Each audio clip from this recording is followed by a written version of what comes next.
Yeah, There I we just want to go. also say thanks for everyone for joining, and just really quick, I'm Paul Sidarian from Security Weekly, and of course, John Strand from Blacklist Information Security. John and I also co-own Alternative Countermeasures. And I'm excited about the content today. I'm always excited about the content that John has prepared. But this is exciting because we did a survey on Security Weekly, and one of the areas of content that our listeners said, hey, we want more information about incident response and digital forensics. And so we kind of dug into our archives, and we've been doing a lot more pieces on that, and this is one of them. So, John, take it away. You bet. Thank you, Paul. And this is also, just so you guys know, this is also a webcast where it's slide roulette for Paul. Paul has been through SANS 504. It's probably a good 8 years since he's seen these slides. Longer than that. I'm like old now. You're like very old. And Ed had like hair and stuff. Back in the day, he did. He got that big can of big sexy hair that Mike Ford gave him. But this is also an update, and I told you guys, a lot of you guys are 504 alums, that I update this class and I kind of reissue those slides via webcast, so you can always kind of stay up to date with what we're doing. In SANS 504, I've also added in a bunch of cool things here, and I'm going to do some live demos and things. Also, it's slide roulette for Paul. Paul hasn't seen these slides, so if it sounds like he's interrupting me, that's perfectly fine, because he's going to interject and he's going to talk about it, because Paul and I realized a long time ago that if we work on slides together, presentations suck. But if he writes the entire slide deck or I do, we don't share the slides, it tends to go a lot better. Also, all of the stuff that I'm going to be sharing, these slides included, and the tools, is at tinyurl.com/504-extra. Notice that that is singular. If you go plural, it brings you to some evil clowns, because I have students that are absolutely evil individuals. So everything here, the slides are not there yet. I was going to load the slides after the webcast, is at tinyurl.com/504-extra. All right, so it's been a rough week or two. Paul probably saw me mad for the first time since we've been working together for the past 10 years. He called me up, and I was kind of like tearing into Paul, and Paul was basically like, dude, what the hell's wrong with you? So it was like John was possessed. And I felt like an ass, and I've sent him like 100 texts apologizing, and he's like, no, it's cool. But I bit off more than I could chew at this webcast. I originally was going to do live forensics and memory forensics, and I'm going to have to break that into 2 separate webcasts. So we're going to be focusing on live IR for this webcast, and then we'll do a memory forensics one. Alyssa Torres is offered to come on and do that one, because she said, we need to take the hammer away from the monkey. We need somebody who is a pure expert in Windows memory forensics or memory forensics proper, and Alyssa is in that class, so she's probably going to join us for that webcast. Also, I'm a bit of a slacker. I just didn't want to put together the slides for it. It's just too much. Also, some other fun things. My stepfather passed away, and I broke 2 ribs and punctured a lung, and Paul called me literally like 5 minutes after I punctured my lung, and I ended up in the hospital for a couple days. And yes, it's the beginning of a country song. So, giving you a little bit of background. I think we were actually on the phone together when you punctured your lung, which is not funny at all. It sounds really painful. Yeah, it sucked. It was horrible. I was not my best I could be. So this is all kind of based on SANS 504 initial detection. And if you Google SANS 504 cheat sheets, it'll bring you up to the Linux cheat sheets and the Windows cheat sheets. So you can run these commands in your own environment. You can share these cheat sheets. We make them available. You guys can download them, and you can use them as much as you want. So please do that. I also want to say, John, I really like the Python cheat sheet, and I really like the programming language cheat sheet coming from someone, myself, this week who was typing PHP into a JavaScript file. Like sometimes I get really confused. So I love the programming cheat sheets just to get me in the mindset of what language I'm actually coding in. So. Well, and I'm going to have that problem later on in this webcast, Paul, because I'm going to be using Bash for Windows to do some initial incident response forensics on my Windows system that I'm running this webcast on. And because I'm running Bash on Windows and I'm running Windows commands, I end up screwing up and typing Linux commands in my Windows command prompt and vice versa. And a lot of people on the webcast are like, oh, you jackass, you don't know what you're running. You don't know. It's hard. Whenever you're jumping technologies very, very quickly. So cheat sheets help. All right, so an obvious kind of disclaimer. Now, everything we're going to be talking about is based around trying to baseline and know what is normal, okay? And this is something Paul and I were talking about at the beginning of the show. Paul, we were talking about how defense is now the sexy thing. Pen testing seems to be waning a little bit. And I think the reason why is twofold. One, I think that Wendy Nader, who's been on the show, was talking about we need to have people that are stopping running around setting the house on fire. And pen testers have been running around setting the house on fire for 10 years now. And now people are kind of, the pendulum is coming back. And did you say 50% of the respondents, is that right on the survey for Security Weekly, said that they wanted to have more defense? Well, it was actually the question about if we were to create a new show, what would the topic be? And I don't remember the percentage, but the majority of the folks who, of 500 or 600 people who responded to the survey said incident response and digital forensics. So. Wow. So we're going to try to do more of that. And really, that's kind of where Paul and I kind of got started. We didn't necessarily start in pen testing roles. We started out as systems administrators, security administrators on the defensive side, and jumped over and started breaking into networks. So it requires you to do some baselining. And a lot of the commands I'm going to talk about here, you have to be able to run on your own before you get to an incident and baseline and record that information for processes, services, files, network usage, scheduled tasks, accounts, log entries. And if you know what normal is first, then when you start identifying deviations from the norm, you're going to be a lot more effective at IR. So don't look at this as something that you just pull up this webcast, pull up these slides, and do at the beginning of an incident. You want to make sure that you do this before. And at the end of this webcast, we have a really cool tool from Mark Baggett, who basically created this little tool that emulates malware-like activity, and asks you questions, and then you answer those questions, and as you go through and answer those questions, it's constantly changing the answers. So you want to get to the point where you can run that program, answer all the questions without looking at a cheat sheet or looking at these slides, and I'll share all that with you here in just a little bit. All right, so the approach I'm going to do for this is I'm going to focus on what is built into Windows. And some people freak out about this. They say, well, there's a really cool tool you can use from Malwarebytes, or you can use iSort, or you can use Process Hacker, or any number of different tools. And I get that, but we really like to focus as much as we can on living off the land instead of saying you need to have this super awesome tool. And there's a couple of reasons for that. One, you may not always have the super awesome tool. And more importantly, super awesome tools change over time. I was playing around a little bit with Responder, live forensics analysis, and Responder was having issues running properly in live mode on my Windows system and being able to pull the kind of the procedure linkage table and basically where the links were for network connections. So everything worked in Responder except for network connections, and that's kind of a big hole. So that tool would be taken away from you. Now there's ways that you can relink and get an update of where those libraries actually exist, but that takes a little bit of time. We'll talk more about that in the memory forensics section. But the point is, those third-party tools may not work all the time. So we're going to be focusing on the command line and some GUI stuff that you can do on Windows. All right, so let's get started. First and foremost, oldie but goodie, NetView.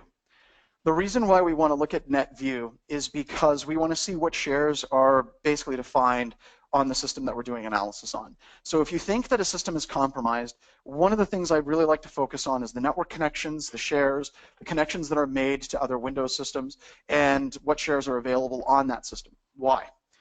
Because when bad guys exploit a Windows system, one of the first things that they're going to do is they're going to pivot.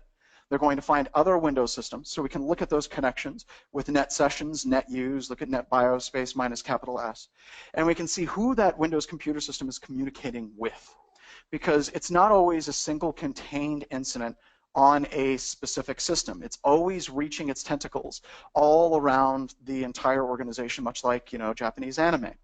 Now, with NetView, the reason why we're looking at shares is because bad guys many times will have access to a system. They'll create an open share on that system, and as they pivot to other systems, they'll move files to the share on the system that they have as a beachhead. And many times they'll RAR up the files with a password, and they'll exfiltrate the data out of the environment with it being RAR'd, and I'll talk more about that here a little bit later. But we want to see how is the system communicating with other systems on the network as a whole. And these shares and these SMB sessions are very important. By the way, Paul, did you see, I think it was US CERT, said that you need to start disabling SMB version 1 in particular, just because of the shadow brokers leak? No, I didn't know that was a result of I've been following the shadow brokers leak, but I hadn't heard that. Yeah, and I'll talk more about that, but one of the things that's been alluded to in the shadow brokers leak is it looks like there might be an exploit that they had that could exploit SMB version 1. Now, it's all kind of conjecture, and there's nothing that's been released quite yet, but I think that that's really interesting talking about that, and it shows the dangers of SMB, not just from exploitation, like old exploits like RPC DCOM 08067 or things like that, but also looking at it as a kind of a pivot method, especially post-exploitation in a domain. So let's look at some more network usage. Netstat minus NA, Netstat minus NA5 and NA05, but let's go to a live demo because I think that makes more sense. Okay, here we go.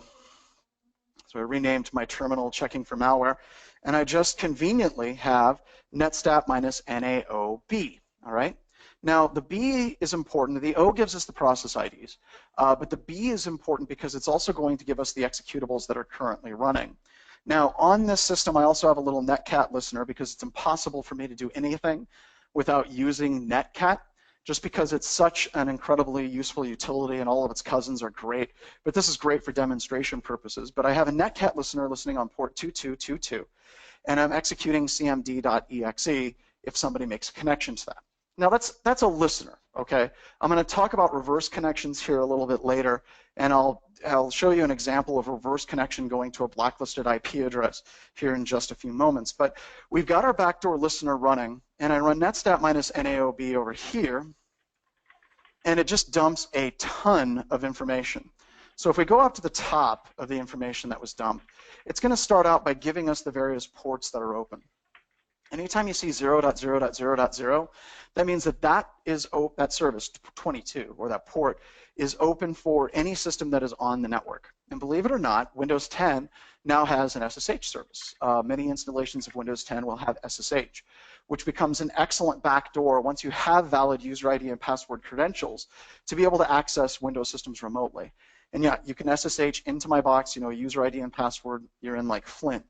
And then we have RPC and SMB ports 135 and 445.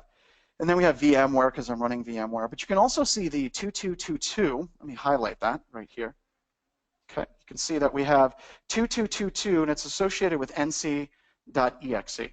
Now, your backdoors are not always going to have names like nc.exe, but I like going through and giving them names for demonstration purposes that we can easily identify.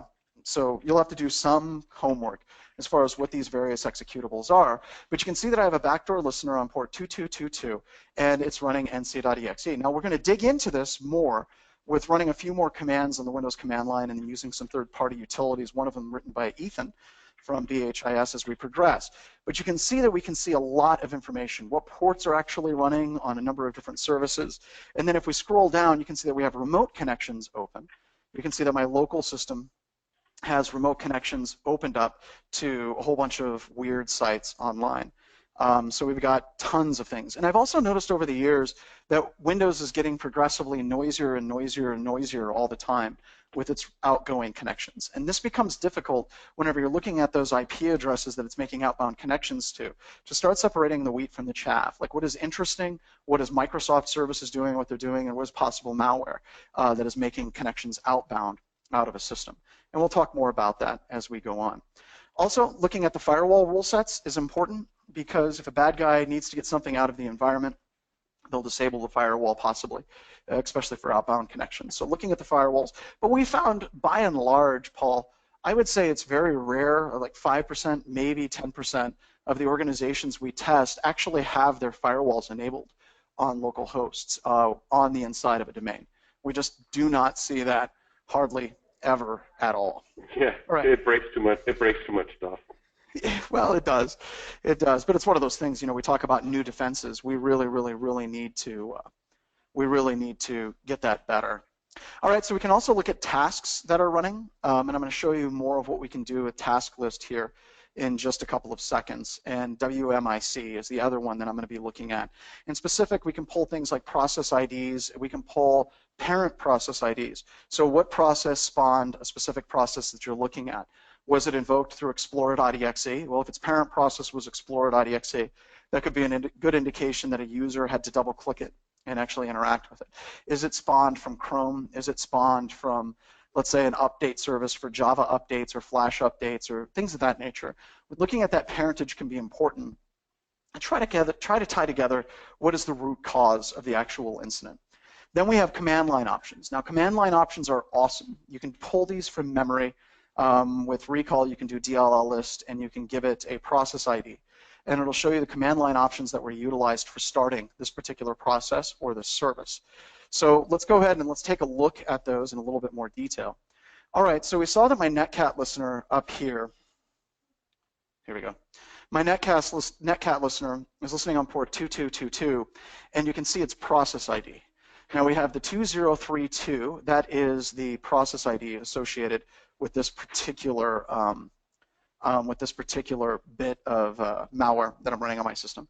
And I can run task list /m. Let's say I want to look at the dynamic link libraries that are loaded into this executable. And I can give it the FI, where I can give it some restrictions as far as I want to look at the process ID equal to 2032. And with this, you can see these are the dynamic link libraries that are invoked with Netcat, ntdll.dll, while64, while64 win. Now, why would you do this? Well, one of the reasons that you would do this is, let's say that SVC host was running and it was listening on a port, or SVC host was making outbound connections. And if I look at SVC host on the system that's compromised, I can look at the dynamic link libraries and the command line invocations, which we'll get to here in just a second, and I can see what it's doing. However, you can have another image, one that you're relatively certain isn't compromised, and you can look at the process ID for a normal SVC host, and you can start doing a compare and contrast. If you have a driver or something, you can see if that executable or that dynamic link library exists on another system, and you can start doing some comparisons. And then the dynamic link libraries are fantastic because I can make my malware and rename it as svchost.exe. I can rename it to smss.exe. I can make it blend in with the Windows operating system.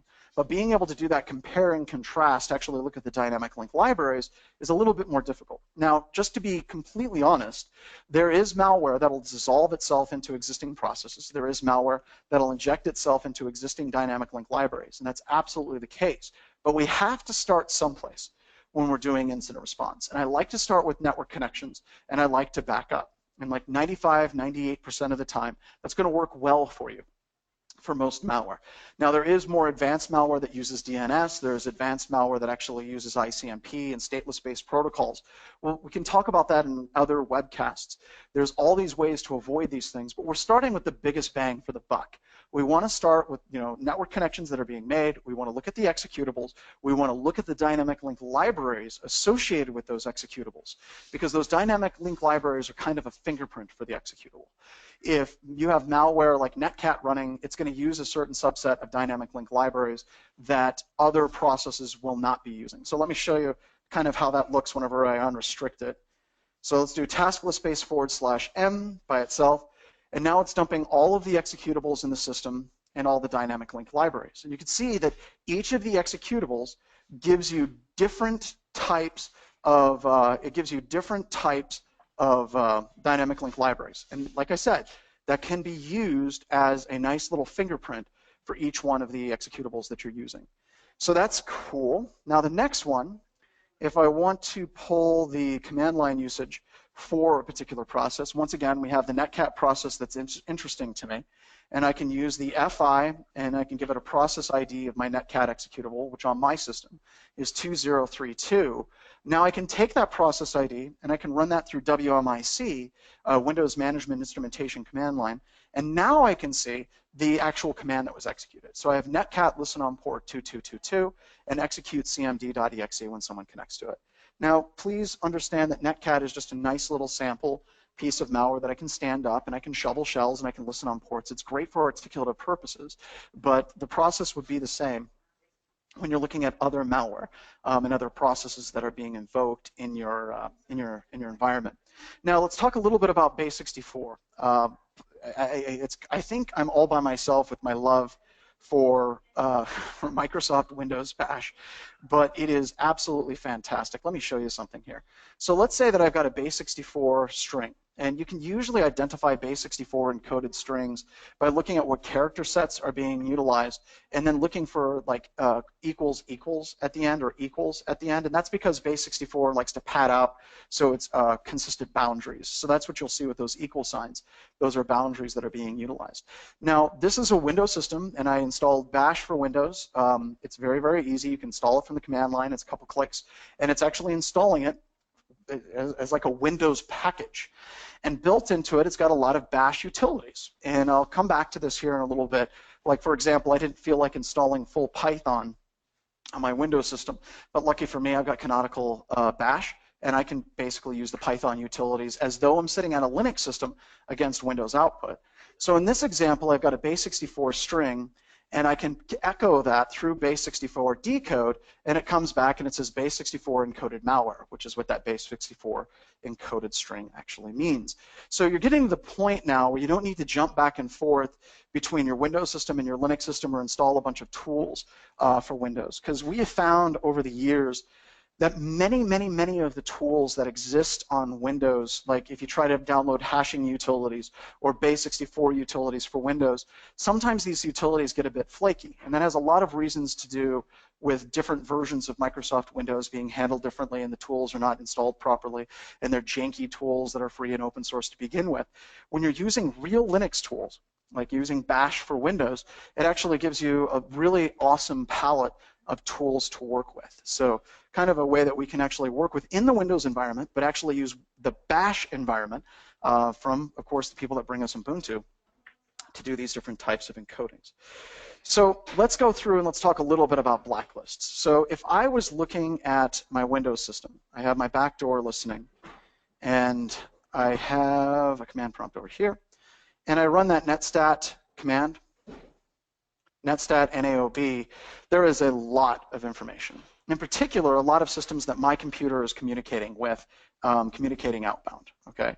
So I've got all of these different browsers. I've got Firefox, I've got Chrome, I've got this G2M com, making outbound connections, all kinds of different things. Now, what are you gonna do if you believe that you have a possible system that's communicating outbound to an evil website? Now, Ethan released a tool, Ethan from Black Hills InfoSec, released a wonderful little tool that'll take any input file, a text file, and it will go through that text file, and it'll look at all the IP addresses and all of the domains that are being communicated outbound, and it'll compare it to blacklists. And what's cool is you can throw as many files into a directory as you want, and you can throw as many blacklist files into the blacklist directory as you want.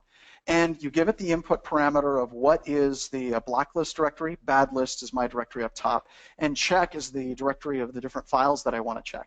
And it'll go through, pull all the blacklists, and then it'll tell you what IPs are found to be communicating with those various blacklists. So let's go ahead and let's take a look at that real quick. That's my base64 one. Here we go. So what I did is I have that set up and installed on the system. Let's see if I can make this bigger. There we go. Let's make the fonts bigger. There we go. Here we go. That's a little bit easier to see. And you have a couple of different directories. We have the bad list directory and the check directory. So let me jump into the bad lists directory. Type ls. These are all of the different texts of bad lists of, blacklists that I pulled down for this. We got all php.txt, hosts, DOM, BL-base, and you can update these. You can add more of them. If you have a threat intelligence feed, you can drop it into this directory. It's your call. But just put it in there, and it'll use that as its basis. And then if I cd into check, I just simply took the output of Netstat and I outputted it to a file. So if I do less Netstat, this is just the Netstat output, the raw Netstat output. I didn't have to format it in any kind of special way. I just basically kicked it out. I don't care. I don't want to worry about the formatting at all. I just wanted to check the domains and the IP addresses that are in that file. So what I can do is I can run DNS Blacklist.py, do /bad lists, and then I can do /check, and it loads in those text files for the blacklists, and then it's going to jump in here in a couple of seconds, and it's going to kick out and tell me that there are some IP addresses that were found in the blacklist. So right here, I've got 50.17.234.52, okay? And then I've got 127.0.0.1. I don't know why that one comes up. But then we also have 61.54.7. So what I can do is I can go into my check directory, and I can basically VI the netstat out. Oops, there we go. And then I can just search for my IP address, and it'll actually bring up the IP address here, 50.17.234.52 on 443. And you can see that I have a couple of backdoors. You also saw that I had the 6154 came back as blacklist, and I had evilbackdoor.exe was communicating with that IP address, and I had Russia was here.exe. So it made it really nice. I can see what process is actually communicating outbound to these IP addresses that are known to be bad IP addresses that are available. So pretty cool. And let me back out of that. So that's neat. Now, I told you can basically run anything that you want through that tool. So I can do the output of netstat minus NAOB, which is nice. I can also do ipconfig, display DNS, and I can dump the DNS entries for that particular system, and I can pull all that down. And now I can actually send that through it as well. So basically, you can put in a bunch of files, just run the live commands, just you have to put the out little caret, greater than symbol, and then it can be like DNS out.txt. And then I can copy that file over and I can start doing analysis on it. And I'm not leaving my Windows system. I'm doing all of my analysis with the Ubuntu Bash utilities that are built in. And that really helps whenever you're talking about incident response. So these are just some of the tools that are available. And yes, on these slides I have a link to this tool where you can download it. And it's meant to be a very tactical tool. Pull down some blacklists and then start checking. Now let's talk a little bit about the applicability of blacklists. Now, bad guys can have the bad guys change their IP addresses and their domains fast enough that many blacklists are very poor at detecting, really cutting-edge malware. However, if you wait a little bit, let's say you dump it from a system, you do some initial incident response, and then you come back in like 2-3 days, sometimes the domains and the IP addresses that they're using, they're moving very, very quickly. So if you're using an up-to-date blacklist with data that is a little bit out of date, like as far as like what you pulled from the system, sometimes you'll be able to catch those bad guys. So just some really cool little utilities that we have that you guys can play with. All right, talking about services. I'm going to talk about the event IDs here in a little bit, an Eric Conrad script that he provided on one of our webcasts a year or so ago that'll check for event IDs. And one of those is actually checking for services that are starting up on your system. A lot of malware, once it gets access to the system, will actually register itself as a service and then start that service, inject the malware into memory, and then delete the service. And they do that to try to leave nothing behind. They don't want to leave a service continuing to run because they've already injected their malware. Metasploit interpreter is something that works like this many times. It'll basically run on the system, start a service, inject itself into memory, and it's usually a randomly named service, and then it'll basically stop the service because it's now got the malware injected into memory, and then it'll delete the service afterwards. And it does that because it wants to delete the initial executable, or the stager, and it wants to delete the service as well. So by doing that very, very quickly, it doesn't leave a whole lot behind, but there's going to be some event IDs associated with that service starting up that you can actually focus on. And we can actually pull that down. So we can actually look at the services. Let me go back to my command prompt. So I can look at the services that are running by running things like task list. There we go. So these are all the services that are currently running, or the executables that are running, and the services that started out of those executables. And you can see that svchost.exe actually starts a wide variety of different services. So that's nice. You can actually look at those services because that's the way a lot of malware injects itself. And now, Paul, this is something that's been kind of, we've talked about this. There's so many different ways to persist on a Windows system. Persistence is important. You want to maintain access to a system. You want to pivot through that system. And there's well over 150 ways that you can persist on a Windows system. But still to this day, a lot of malware is using the registry keys that they were using 10 years ago. Run once, execute. And this gets to something that's kind of sad, I think, in the industry. One of the things that I always like to say whenever I'm teaching 504 is, necessity is the mother of invention. And we don't see a lot of hacker tools that edit the event logs. And I'll talk about shadow brokers here in just a couple of minutes. And we don't see a lot of malware that's, they still use a lot of these tried and true ways of executing on a system and run once, execute. And Paul, do you think it's more of an issue that these just continue to work, or do you think it's more of an issue that they just don't need to really do much else because people aren't checking for these things? Yeah, I think they're being successful and they don't have incentive to have to change their methods. I also think that depends on the target too. I think in certain circumstances you're going to see malware that hides itself in, a video card or a BIOS subsystem because it has to, because they know the targets they're going after, like those older tricks, aren't going to work. Yeah. But in a lot of situations that people, unless you're like a nation state, type level target, this stuff is going to detect a ton of different malware. And there's other tools that you can use, like you can look at startup items in different directories, you can look at msconfig, you can run wmic startup list full. There's a lot of ways to get these answers. And yes, there are third-party tools that'll also check different startup items. And we also have a tool called auto runs, which I'll talk about here a little bit later as well. Users, looking for strange user accounts on systems, so we can look at the local user manager, run the net user command, net local group administrators, and this is something that you should be auditing on your environment on a regular basis anyway. You shouldn't have a huge different variety of local accounts that exist on the different systems. There shouldn't be a huge spread across your environment, so you should be checking that stuff out on a regular basis, not just on the local systems, but also at the domain level. Like, net user space / domain. What users are there? Have they been audited? Do you have paperwork for those accounts being created? Or what are the new accounts that exist in your system from one week to another? Basically doing a compare and a diff on a week-to-week or month-to-month basis and making sure that any accounts that exist on the domain, there is some level of accountability and some type of audit trail as far as why that account exists in the first place. All right, talking a little bit more about the idea of shares and bad guys staging things on your systems to exfiltrate them out. So whenever bad guys are just basically pulling down tons of data, let's say that they're jumping from machine to machine to machine, they're pivoting, they're pulling down files, they're going to take all those files and they usually RAR them up or zip them up or kind of combine them into a single file. And in doing that, you're going to start seeing some fairly large files that will appear on a system. Bad guys also like to turn on sniffers. They like to turn on audio recording so they can listen to the microphone.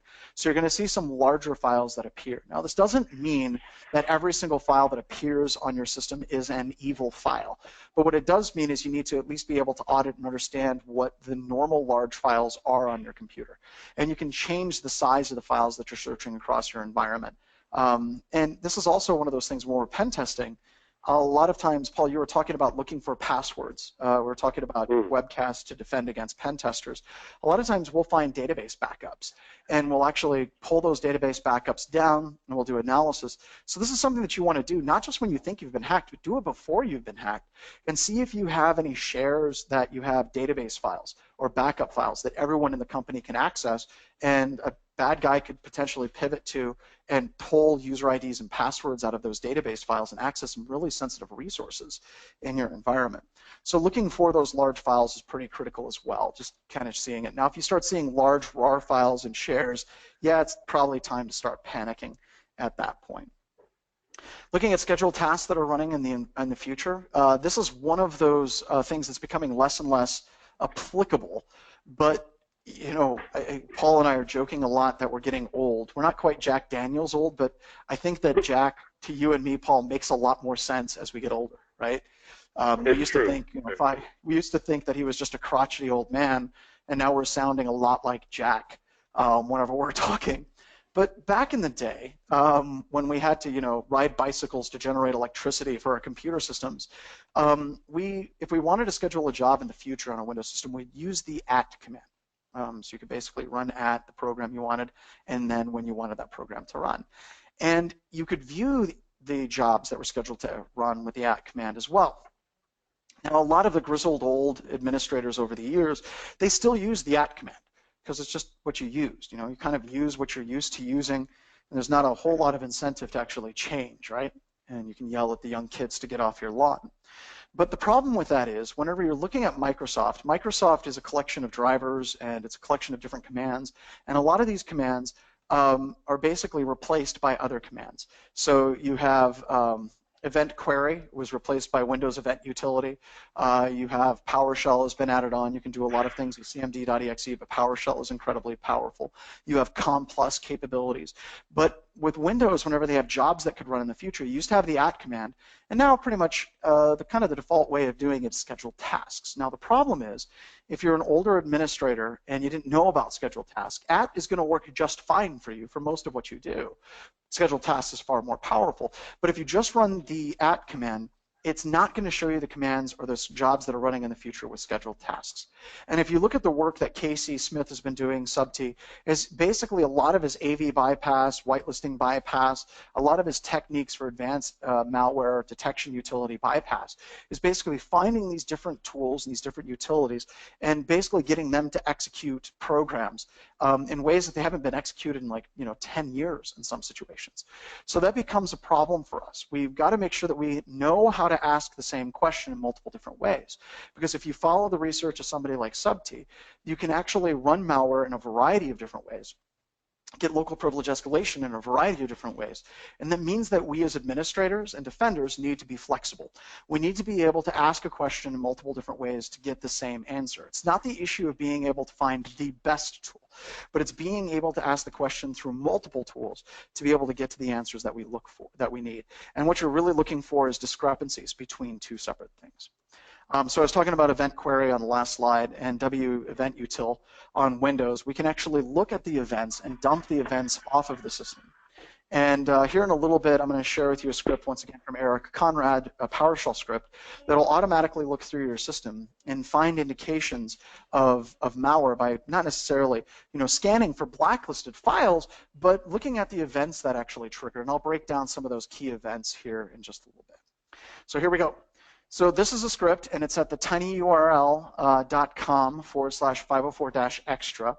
And if you go to that link, you do have a PowerShell script called check critical events. And I downloaded multiple copies. It's check critical events. I downloaded it multiple times because I'm an idiot.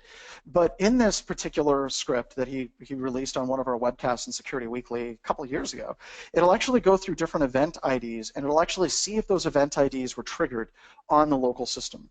And I'll talk more about shadow brokers a little bit later, but by and large, there are no tools that we know of that are publicly available that allow you to edit the Windows event logs. You can delete the events, of course, and there was a tool like 17 years ago called WinZapper by Arnie Vidstrom that allowed you to delete events, but it required a reboot of the system, and it would cause instability and crash the system as well. But there haven't been a lot of tools to actually edit out certain event IDs. Now, the thing that you need to take of this is you can look that we're looking at security and we're looking at system event logs. Now, most SIMs that I see today, they just pull and they look at the security event logs on a Windows computer system, and that's really not giving you a full picture of what is actually happening on that computer system. We need to look at the system event logs and the security event logs, and let me kind of walk through why that's important. So if we have the security event log like 4720, we have a user account created, user account enabled, password reset, and account change, and then account added or removed from a group. Those are all important because a bad guy may create an account on a system specifically for the purposes of trying to persist on that computer system. Because a really good attacker will really try to only use malware once. They'll drop malware on a system, and they'll get access to a system, but a really good attacker is going to scramble to try to get some more persistent level access by creating local user account on the system or on the domain is very, very, very key, because after we have taken over a system with some malware, once we are a standard user in the domain and we can access the VPN, or we can access remote desktop, or we can access SSH, we want to switch over and start using those services as quickly as possible, because it's going to be far more difficult for us to be detected. And this is one of those tragic things that I see in a lot of communications on pen test blogs is how good was the pen test? Well, they only got 5 shells. Who cares how many shells or terminals or PowerShell Empire instances they dropped. The thing that matters is how do they persist and pivot around the environment. And creating those accounts is a big part of maintaining access on a system and stealthily staying on a computer. Also, the event log being cleared. Now, back to shadow brokers. As I said, the last tool that we had that allowed us to go through and selectively edit event logs was a tool called WinZapper 17 years ago. And it worked on like Windows NT, Windows 2000, and then it became unstable for anything beyond that.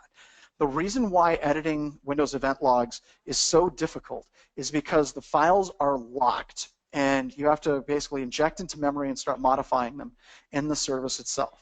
Now, as Paul was talking about, necessity is the mother of invention, we haven't seen a lot of tools that give us the ability to selectively edit event logs without a full reboot of the system. Like I said, one proof of concept 17 years ago, not much sense. So with shadow brokers, it appears as though there might be a tool that was released from the quote-unquote equation group or tailored access operations from the NSA that they had the ability to selectively edit event logs. The tool has not been released, but it appears that there might have been a tool in that toolkit that had that ability. Now, if that's the case, that is a game changer. I usually don't like to talk about tools until they've been released publicly, but generally with these types of things, if somebody sees that it's possible, as soon as it's seen that it's possible, you start having people that actually start trying to do it and are successful. You see this showing up in weightlifting competitions, high jump competitions, jumping over 7 feet, and all these different things. The same is true in the world of hacking. So right now, we have to look for things like the audit log being cleared, but it is entirely possible that there is a tool that is out there that will allow you to selectively edit event logs from the event log. Now, that may not be as big of a deal as we think, and it's sad, because a lot of people aren't even looking at their event logs to begin with. Or the way that they're looking at their event logs is stupid. They log absolutely everything to their SIM and hope their SIM sorts it out. So there's some problems with this. Basically, the way that we do event logging is fundamentally broken, and we need to change it. But just so you know, there is a tool on the horizon that looks like it may have the ability to selectively edit out event logs. Now let's talk about the system event IDs. Now, what's interesting is you can see that these event IDs are not security-related event IDs. Now, that is important because, once again, a lot of people, whenever they're logging things to their SIM, they focus on just the security event logs. But we talked about the importance of services. We talked about the importance of maybe attacking DHCP on a network, COM functionality, see Subtease blogs. There are really some good ones. Device driver installation for rootkit install. Many rootkits that are out there actually install themselves as device drivers as one of the persistence mechanisms. Remote access and service installation. You have to be able to look at these event IDs in multiple different ways, because if we have bad guys who now have the ability to edit event logs at will, there is a possibility that they will screw up. They may go through and basically delete all instances of 7030, but they may miss on 20,003 for service installation. They may shut off all the service event IDs, but whenever they remotely access another system, the 20,002 will trigger. So that's why these scripts that we get from Eric Conrad and Seth Meisner are so important, so that we can do that tactical level event response on a Windows computer system. Also, big plug to SAN Security 511. Security Operations by Seth Meisner and Eric Conrad. So check that class out. Very cool stuff. Other unusual items, we have a system that's rebooting or a system that all of a sudden spikes its CPU. It is very, very common with malware to actually cause CPU race conditions and seeing the CPU spike wildly out of control.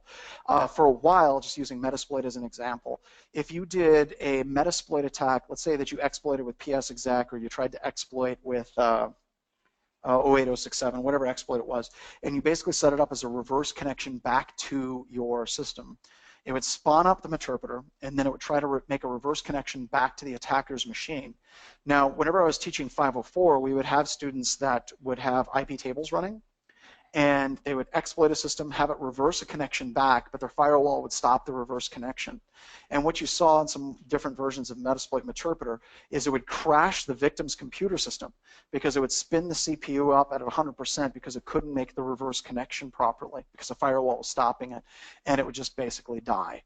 It would render the system unstable. Now, newer versions of Metasploit tend to be a lot more like stable and robust, but you do see malware whenever it tries to make that connection outbound. If it can't make that connection, it starts trying to make that connection again and again and again and again and again and again and again and again. Or if it's trying to exploit for local privilege escalation, we have some rootkits that'll hit the box and try local privilege escalation code. And some of the local privilege escalation code is probabilistic in nature, which means it may have a 1 in 5 chance of succeeding. So it has to keep trying multiple times to hit that proper memory address so it escalates, which can create a race condition, which can create a CPU corruption. You can have a system instability.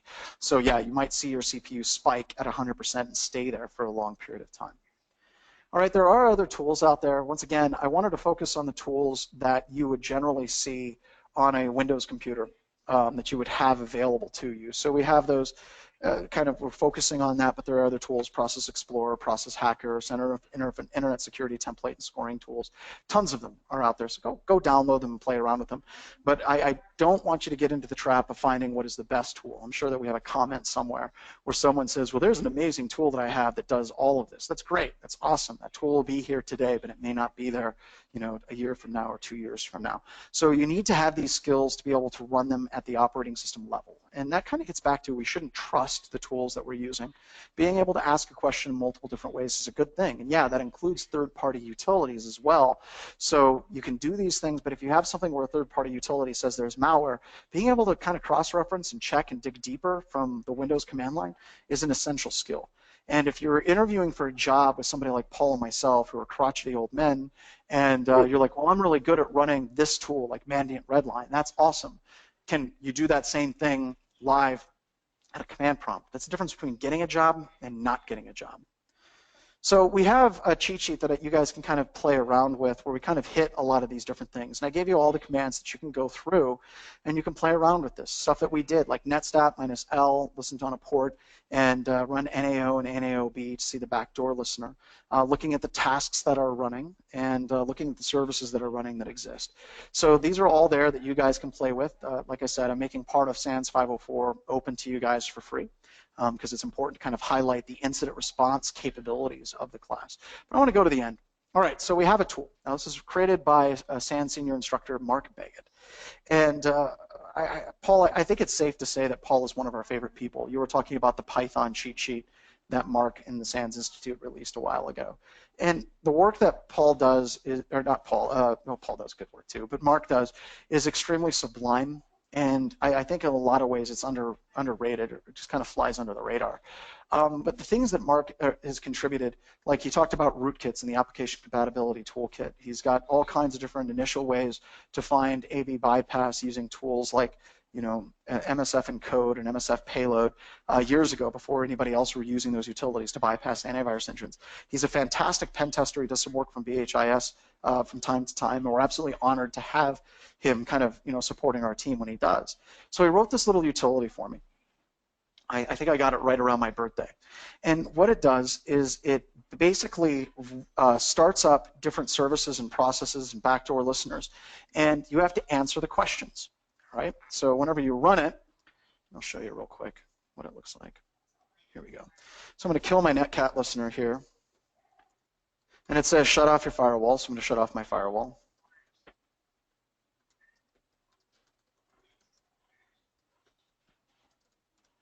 There we go. And then I just simply run it, 504lab.exe.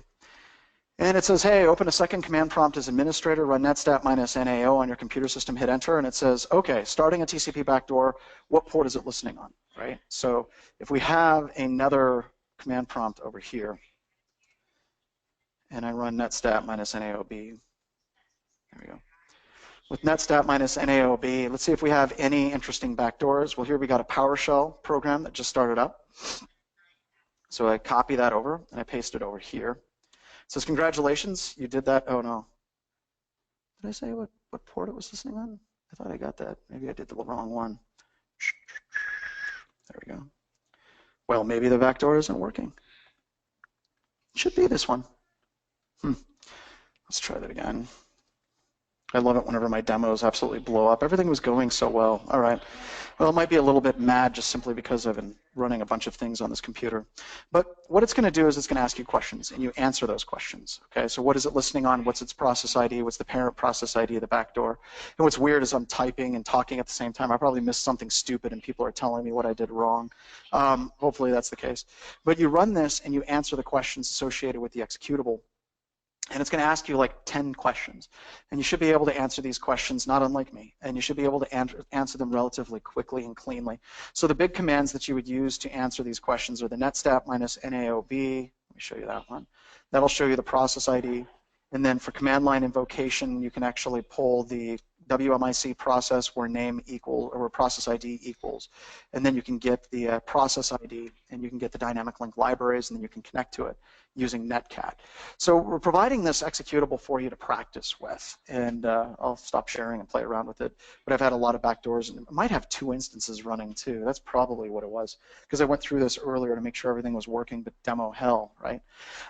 So you guys want to practice with this and get to the point where you can do this stuff cold, where you're very familiar with commands like netstat minus NAOB, the WMIC pulling the command line, get the process ID, connect to it, base64 encoding and decoding. You want to have all of that so you're good to go when an incident occurs. And it's astounding to me, and Paul does a lot of calls with IONS, how rare it is for people to be able to answer these questions consistently and cleanly. Many systems administrators, once they get to the Windows command line, they start getting very, very, very uncomfortable, and they don't quite know what to do. So this is just to make sure that you're practicing and you're drilling. And I think that this is probably going to be the theme for Security Weekly for 2017 is a lot of blue team stuff. We're still going to have a lot of red team pen testing stuff. But we're going to try to give you guys a lot of blue teaming practice and a lot of blue teaming with command and control and malware and beaconing and things like that, that we can start drilling. Because when you look at people that are preparing for SANS 504 cert, 560 cert, OSCP, these guys, whenever they try to get that certification for pen testing, they drill and they drill and they drill. And they make sure they know how to run a lot of these commands cold with no problems whatsoever. And we need to be able to do that as defenders as well. So there'll be more of that coming over the year. So that's it. I want to say thank you very much for attending. Check out SANS 504. I was gonna open it up to questions here because we got some time. Okay, sorry. So I'm going to put this up here real quick. Black Hills InfoSec. Follow Paul and I on Twitter. The obligatory stuff. Security Weekly. I don't know how many individual podcasts we have now, but there's a lot. Enterprise Security Weekly, Startup Security Weekly, Cigar Security Weekly, I don't know. But we're now becoming a full-on Actually, John, we're recording Enterprise Security Weekly in a little while at 3 o'clock Eastern, right? We are. I think we are. I'm hoping to have enough time to go eat lunch. Yeah, me too. I'm in the same boat. So yeah, 3 p.m. Eastern Time, securityweekly.com/live. If you just didn't get enough of Paul and John in this webcast, you can get more of us in an hour. How about that? Cool. All right, so Sierra was telling us just to hold on. Anywhere. And I see I there's know lots of some of you guys had questions, and hopefully we can get to them. I tried to answer the other ones, but John, if you just want to start reading through them from the top, those are the ones that are for you. Cool. All right, so what frameworks exist to run triage of commands on a remote system? Wrap up a binary example for it. Okay, so one of the tools that we're going to be talking about is GRR, Google's rapid response framework. You can actually run things remotely. Specifically, it uses the recall framework. You can acquire memory off of that system and pull it up. Now, that's a good one to look at, and there are also, there's other tools like recall. You can actually run from a USB stick, and it can be standalone as well. And we'll be talking about that. But recall, whenever you run it on a live system, I think it's -- live, and you can run it and have a bunch of those tools available, and you can run them too. You can also take a lot of these commands, kind of bundle them up with psexec if that's actually enabled. So you can run psexec, and then you can run commands remotely, but you'd run psexec specifically to get a remote command prompt and then run them. Now, if you have certain third-party tools that you like to use, you want to make sure that they're on a share that both the systems can access as well. What do we got? Assuming a customer who's been breached and they have no pre-configured integrity checking for Windows hash sums, how would you go about ensuring the output is valid and not manipulated? That really comes with experience. It's kind of weird. That's a question that we get a lot, especially from organizations that are just getting started with forensics, and it's a valid question. But when you're dealing with live analysis or you're dealing with memory analysis, it's fundamentally different than hard drive analysis was 10 years ago. The idea of doing hard drive analysis was all about making sure the integrity was pristine and there was no changes. But once you start moving into live analysis or you start moving into memory analysis, you're really hitting a moving target. And there's nothing wrong with that, okay? There's absolutely nothing wrong with that whenever you're talking about evidence. You just need to make sure that you're clearly identifying that it is memory forensics, that it is live forensics, and that these things can, in fact, change.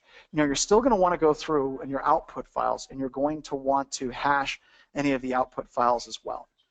Is there a URL for the blacklist script? There is, Jim. It is in the slides, and once you pull down the slides, you can go right to that slide, but it's Ethan R. on Git. So if you just do a Google search for Ethan R. Git DNS, it's going to take you right to him. Will the video be around for later today? It sure will be. We already talked about triage on that. Will it be available? What is the best way to accomplish this remotely? We did that one. A bunch of other questions.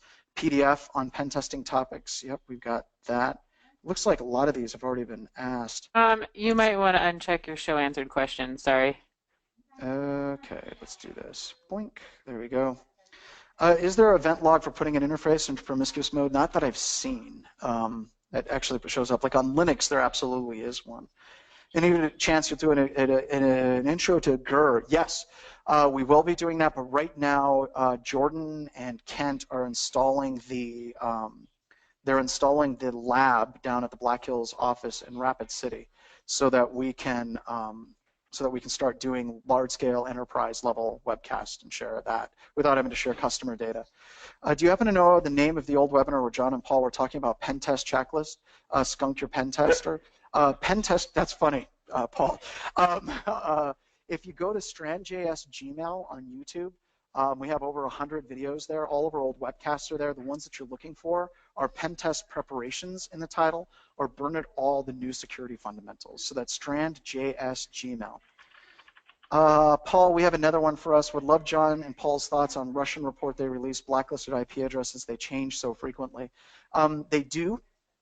But with those IP addresses, if you can kind of sit for 24, 48 hours and have older data that you're analyzing and doing that analysis on new up-to-date blacklists, it's sometimes better to let that stuff ferment a little bit. Can you use services MSC on a remote system to do a pop-up? You can, actually. Whenever you actually are looking at it, you can actually right-click on the local system and then access a remote system to look at the services as well. Which all blacklists? Now, Lenny Zelster has a blacklist website. Let me show you that. Yeah, what is that? Let me pull it up. He's got a great blacklist. We did a couple segments on DNS blacklisting. Yeah, here we go. Here is your URL that you're interested in, that you should be looking at. So there should be exactly what you're looking at, because there's a ton of blacklists there. Woo, Paul, there's a lot of questions. Slightly off topic, when can we accept Strand.js Gmail on YouTube? Nope, just do a Google search for Strand.js Gmail YouTube. It's going to take you right to our channel. Slightly off topic, when can we expect Bro Part 2? Probably the webcast after the next webcast after the next webcast. We got to do the memory forensics. We got the beaconing webcast for Rita, but that'll kind of leak into Bro. But we're going to bring Derek in as an expert for the Bro webcast. Of course, he's just finding out about that. Where are the slides? tinyurl.com//504extra. Somebody just messaged and said they extracted all their network connections from Brologs a couple of months ago and used the DNS blacklist to check those connections. So yep, that's pretty cool.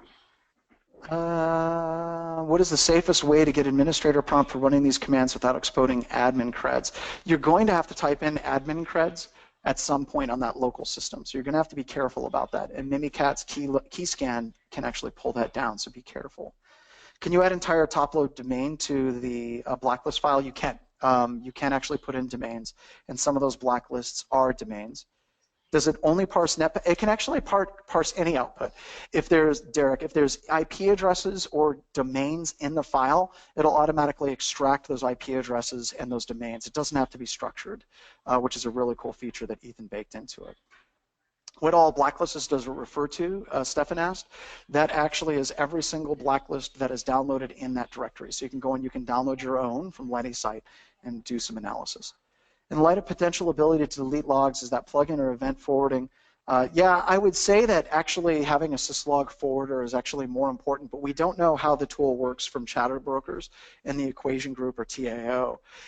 It might just only delete file entries that are already written to the file, but it might also have the ability to shim inside of the event log and actually stop them from being written or even analyzed at all. So the answer is we just don't know. The slides will be loaded up to tinyurl.com/504-extra-J and Andy. What is the safest way to get the administrator? Oh, we already did that one. Got the YouTube stuff. Oh my God, Sierra, look at it. I've almost got them all done. IR for Linux, we absolutely can do one, probably later in 2017. How come I can't I feel see the... bad because it's hard to jump in on you and like ask these when they happen, so you're kind of backlogged. That's okay. That's okay. How come I can't see the questions John is reading? Because that's specifically to administrators that are of the webcast. And that is the last question. Thank you so much. I appreciate you guys coming and hanging out. I'm sorry my little demo for 504 Extra blew up in my face. It's probably because I had too many instances of it running. So thank you very much. We have now reached 12 o'clock noon Mountain Time. And with that, you guys get out of here. Thank you so much, everybody. Thanks, everyone. Bye. Bye. Oh, my.